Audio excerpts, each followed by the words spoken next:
आप देख रहे हैं लाइव इंडिया हर पल।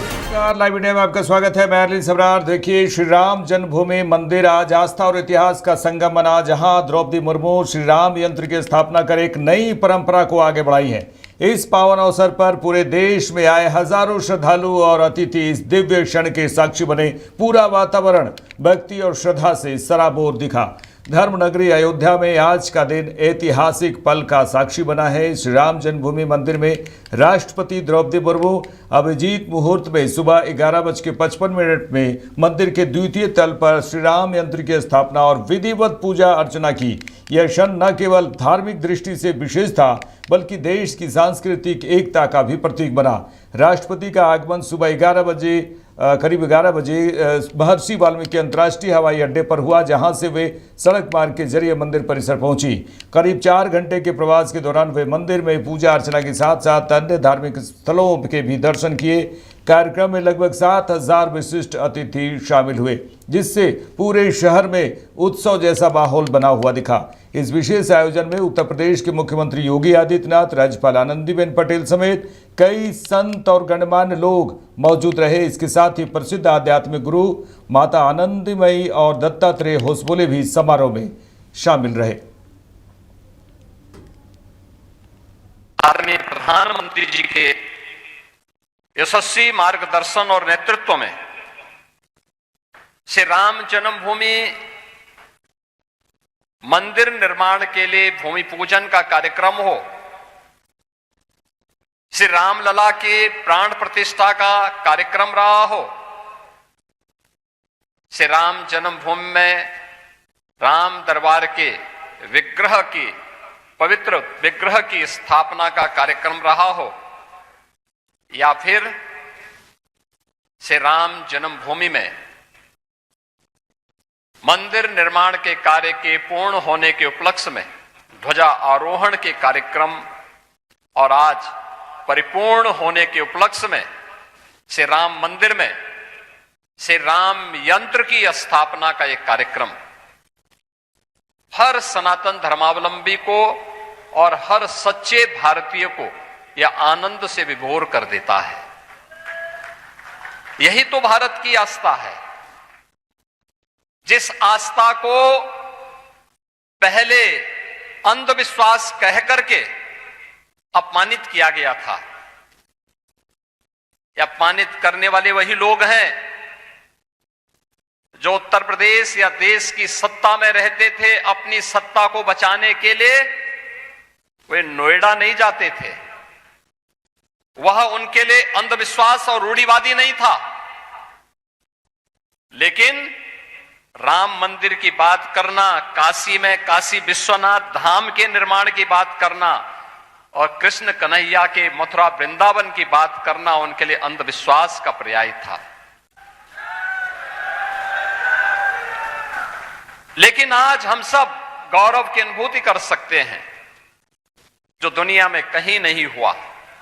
500 वर्षों के बाद जो आस्था 500 वर्षों तक निरंतर बनी रही, तमाम विप्लव को झेलती रही, संघर्षों पर संघर्ष का मुकाबला करती रही, लेकिन वह आस्था कभी रुकी नहीं, कभी डिगी नहीं, कभी झुकी नहीं।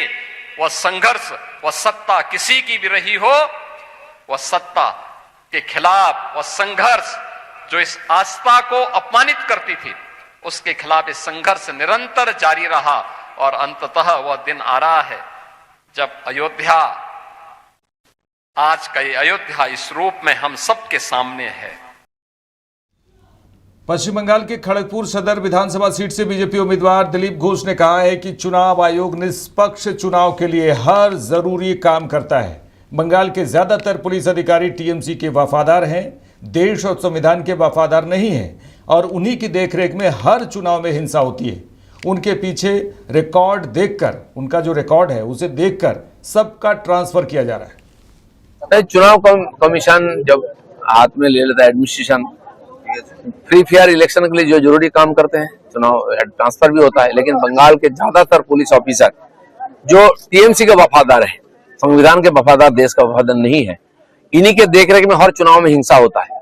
जो पिछले रिकॉर्ड देख करके सबको ट्रांसफर किया जा रहा है। खाली यहाँ नहीं, दूसरे प्रदेश में भेजा जा रहा है। और सारे थाने के ओसी तक को बदलना चाहिए, क्योंकि इन सभी लोगों ने पोस्ट पोल वायलेंस में हिंसा को मदद दिया है।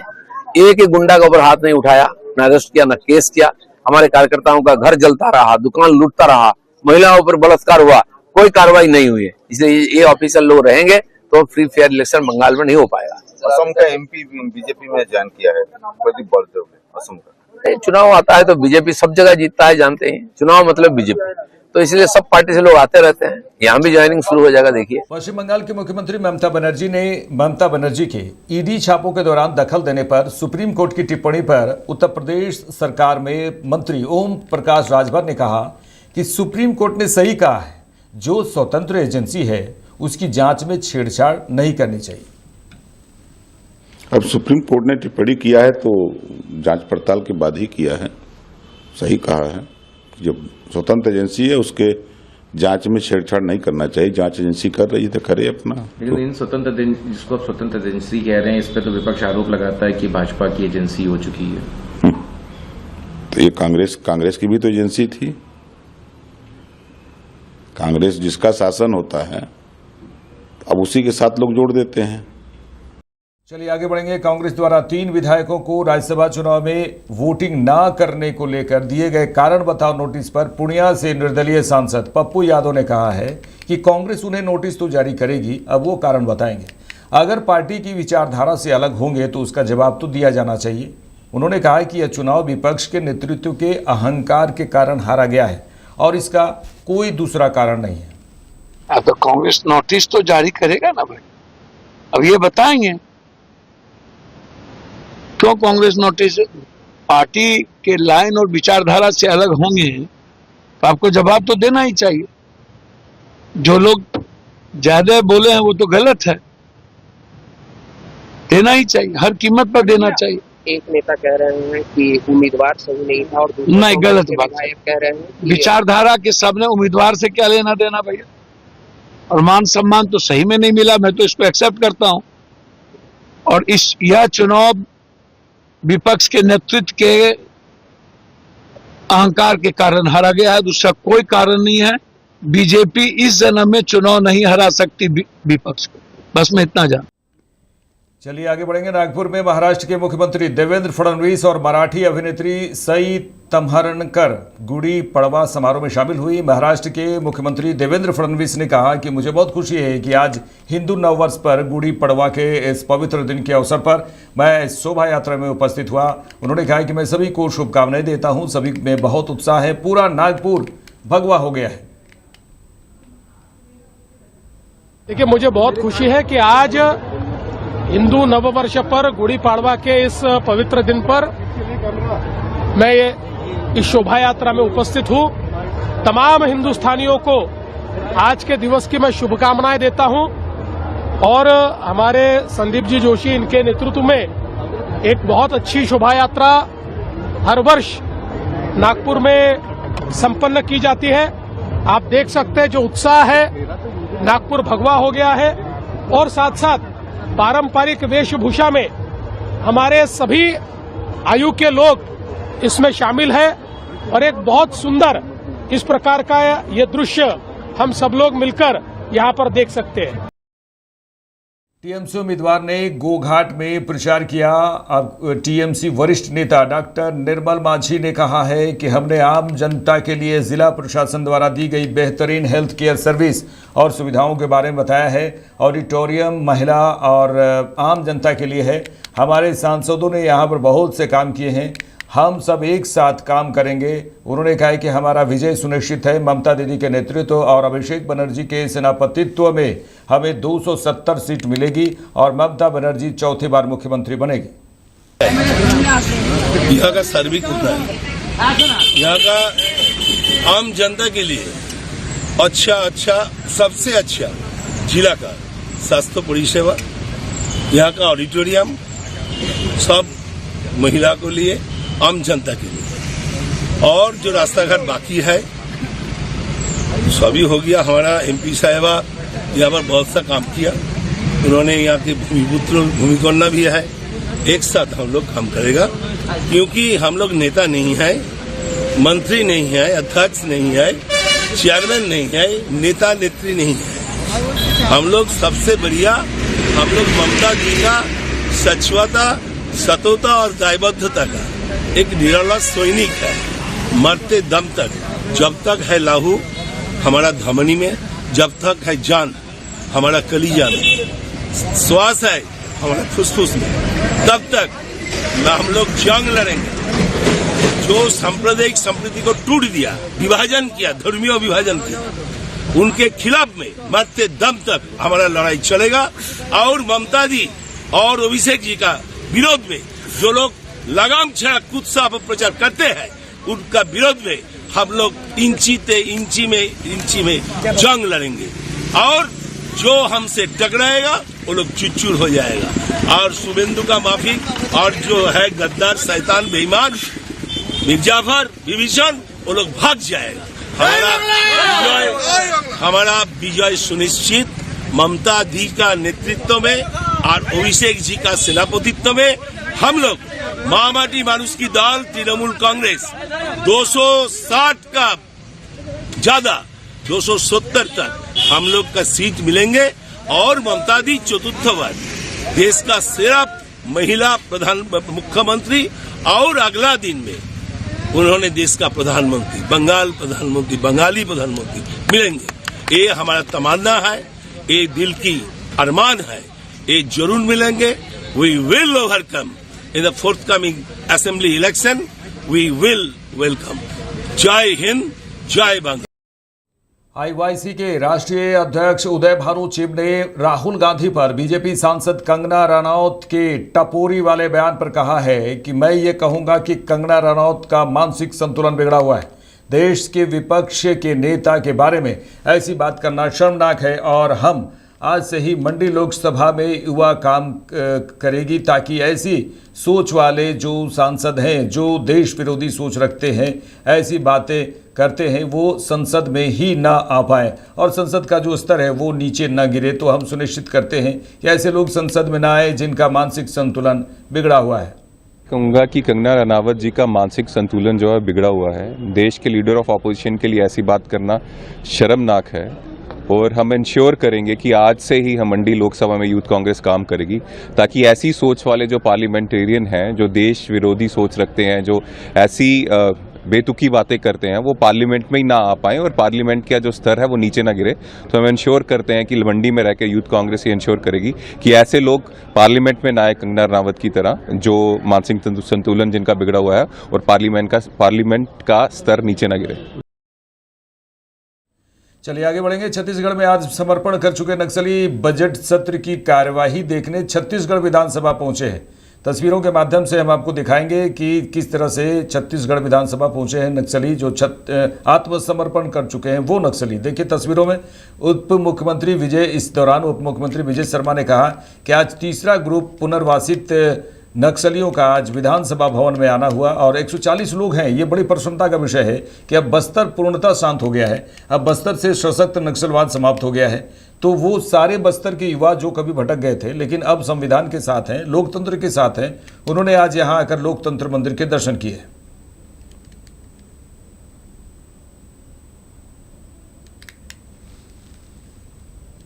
आज पुनः तीसरा ग्रुप अभी पुनर्वासित नक्सलियों का आज विधानसभा भवन में आया हुआ है और हमारे यहाँ आज ये कांकेर, भानुप्रतापपुर और हमारे बीजापुर के पुनर्वास केंद्रों से आए हैं। 140 लोग हैं। बड़ी प्रसन्नता का विषय है जब बस्तर पूर्णतः शांत हो गया है, जब बस्तर से सशस्त्र नक्सलिज्म समाप्त हो गया है, तो वो सारे बस्तर के युवा जो कभी भटक गए थे परंतु अब साथ हैं, संविधान के साथ हैं, जो भारत के लोकतंत्र के साथ हैं, उन्हें आकर के आज लोकतंत्र के मंदिर का दर्शन किया है। सर, पढ़ाई और स्किलिंग की भी इच्छा जताई। हाँ, स्किल डेवलपमेंट तो उनका चल रहा है लेकिन अन्य किसी और विधाओं पर वो स्किल डेवलपमेंट चाहते हैं। पढ़ाई का विषय उन्होंने कहा है। मन की इच्छाएं अब जागने लगी हैं। 15-15, 10-10 साल तक जंगलों में रहने के बाद जब आज यहाँ आए हैं, वो परिवर्तित अपने आप को और सबको पाते हैं। सर, 31 मार्च अब सामने है, कुछ ही दिन बाकी है, तो उसके बाद और क्या बाकी है नक्सलिज्म में? वहाँ पर आप चलें, कहाँ घूमना है? उसके बाद क्या रहेगा सर? मतलब उसके बाद बहुत काम शेष है, बहुत काम शेष है। इन युवाओं का मसला नहीं, समूचे बस्तर का मसला है। यही युवा हैं जो बस्तर संभालेंगे, बस्तर को बस्तर के नौजवान संभालेंगे।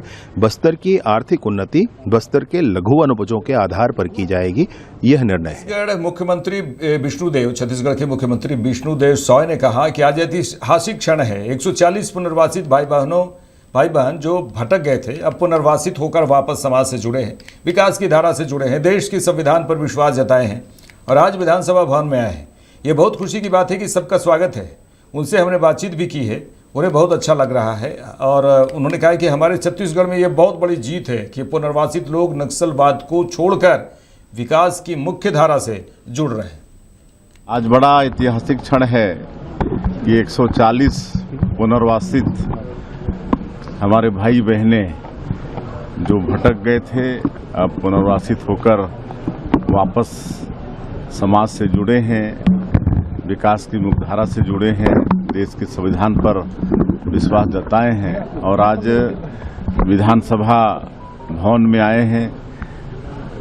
ये बहुत खुशी का बात है, सबका बहुत स्वागत है। उन लोगों से हम लोग वार्तालाप भी किए हैं। हम लोगों ने उनसे पूछा कि पहले की ज़िंदगी और अब की ज़िंदगी में क्या फ़र्क महसूस कर रहे हैं, तो अब बहुत अच्छा उनको लग रहा है, विकास से जुड़े हैं तो। और इसके पहले भी 120 पुनर्वासित यहाँ पर आए थे, कार्यवाही भी देखे थे, विधानसभा में वो लोग भी आए थे। तो ये बहुत बड़ी जीत है हमारे छत्तीसगढ़ के अंदर में कि हमारे ऐसे पुनर्वासित लोग नक्सलवाद को छोड़कर आज विकास की मुख्यधारा से जुड़ रहे हैं। कोडरमा जिले के गांवा प्रखंड के मालडा पंचायत भवन में भारतीय जनता पार्टी के मालडा मंडल कमेटी की बैठक आयोजित की गई। बैठक की अध्यक्षता मंडल अध्यक्ष अमरदीप निराला ने की, जबकि संचालन बीजेपी नेता अरविंद गुप्ता ने किया। बैठक में बड़ी संख्या में पार्टी कार्यकर्ता उपस्थित रहे और संगठन को मजबूत करने पर विस्तार से चर्चा की। बैठक की शुरुआत नवनियुक्त मंडल अध्यक्ष अमरदीप निराला के स्वागत से हुई। उपस्थित सभी कार्यकर्ताओं ने उनका फूल माला पहनाकर भव्य स्वागत किया और एक स्वर में उनके नेतृत्व में संगठन को आगे बढ़ाने का संकल्प लिया। कार्यकर्ताओं ने पार्टी नेतृत्व के प्रति आभार व्यक्त करते हुए कहा कि अमरदीप निराला को मंडल अध्यक्ष बनाए जाने से संगठन को नई ऊर्जा मिलेगी।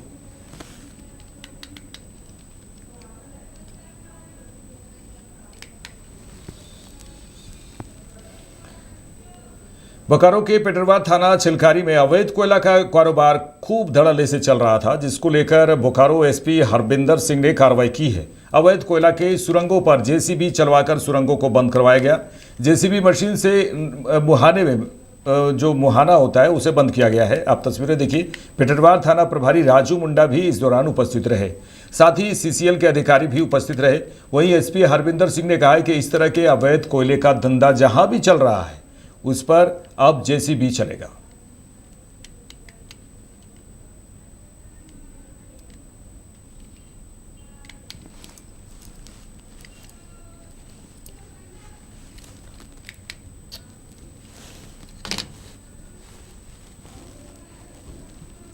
मेरे साथ इस बुलेटिन में इतना ही। देश दुनिया की तमाम खबरों के लिए देखते रहिए लाइव इंडिया। नमस्कार।